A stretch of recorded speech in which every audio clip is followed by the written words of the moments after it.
2024 को शुरू होने जा रहे श्री गणेशोत्सव के मद्देनजर नवी मुंबई महानगर पालिका आयुक्त डॉक्टर कैलाश शिंदे ने नवी मुंबई मनपा मुख्यालय में नवी मुंबई के तमाम गणपति मंडलों, पुलिस विभाग, नवी मुंबई यातायात विभाग, महाराष्ट्र प्रदूषण नियंत्रण मंडल और नवी मुंबई महानगर पालिका के अधिकारियों संग एक पूर्व तैयारी नियोजन बैठक का आयोजन कर तैयारियों की समीक्षा की।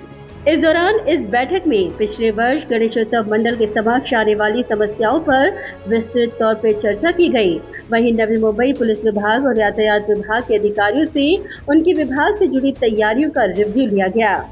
इस दौरान कई महत्वपूर्ण विषयों पर चर्चा, सूचना और सुझावों के बाद आयुक्त डॉक्टर कैलाश शिंदे ने निर्णय लिया कि इस साल भी ऑनलाइन पोर्टल सुविधा गणपति मंडलों के लिए रखी जाएगी, जिसके माध्यम से वन विंडो सिस्टम के तहत गणपति मंडल पंजीकरण और सभी अनुमतियां गणपति मंडलों को प्राप्त हो पाएंगी।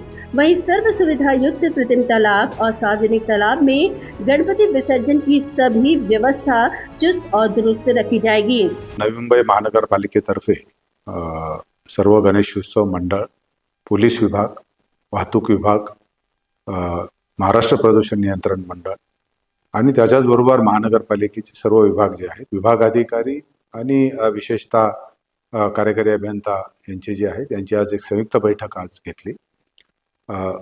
पुढे 7 तारखेपासून 7 सप्टेंबरपासून होऊ घातलेला गणेशोत्सव आपल्याला चांगल्या पद्धतीने पार पाडण्यासाठी आणि मागच्या वर्षी आपल्याला ज्या काही अडचणी आल्या असतील त्या मंडळांकडून त्या जाणून घेण्यासाठी आजची बैठक होती। या बैठकीमध्ये मागच्या गणेशोत्सव मंडळांनी असं स्पष्टपणे सांगितलं की आम्हाला ऑनलाईनची जी मागच्या वर्षाची सुविधा होती ती अत्यंत चांगली होती, ती चालू ठेवावी। आणि दुसरे काही मुद्दे जे आहेत की पोलीस विभागाशी आहेत, वाहतूक विभागाशी आहेत, ते सुद्धा आपण आज चर्चेला केले।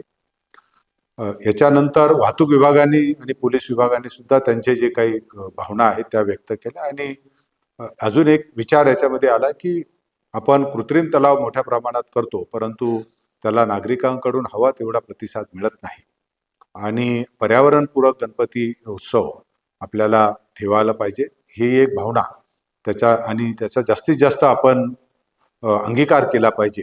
या दोन्ही गोष्टीवर चर्चा बैठकीत झाली आणि आजच्या बैठकीमध्ये सर्व गणेशोत्सवाच्या मंडळांमध्ये आपण ह्या वर्षासाठी सुद्धा ऑनलाईन पोर्टलची सुविधा उपलब्ध करून देत आहोत।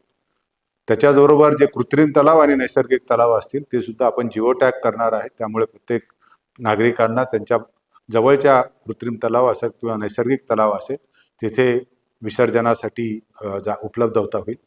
विसर्जनाच्या ठिकाणी ज्या सुखसुविधा पाहिजेत, लाईटची व्यवस्था आहे, पाण्याची व्यवस्था आहे, शौचालयाची व्यवस्था आहे, याच्याबाबत सुद्धा दक्षता घेण्यात येणार आहे।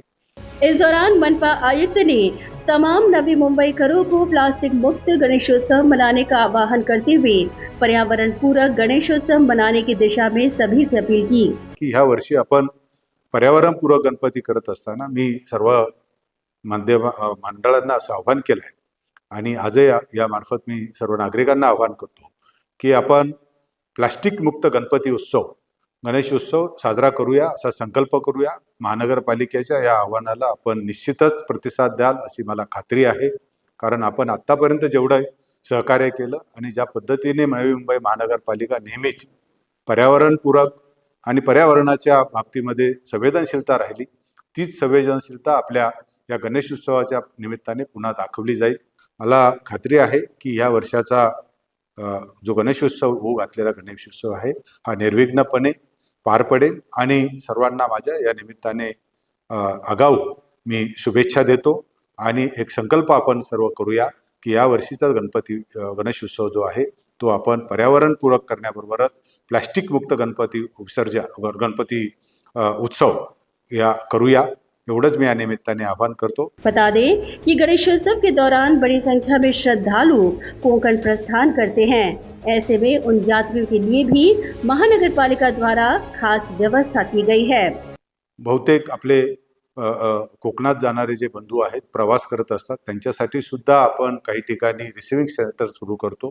या रिसिव्हिंग सेंटरच्या ठिकाणी पुरेसे स्वच्छ पिण्याचं पाणी आणि टॉयलेट ह्या सुद्धा गोष्टी ठेवण्यात येतील आणि तिथे जे पुरेशी लाईटची व्यवस्था सुद्धा आहे ती सुद्धा तिथे पुरवली जाईल। ब्युरो रिपोर्ट नवीन बी नेटवर्क.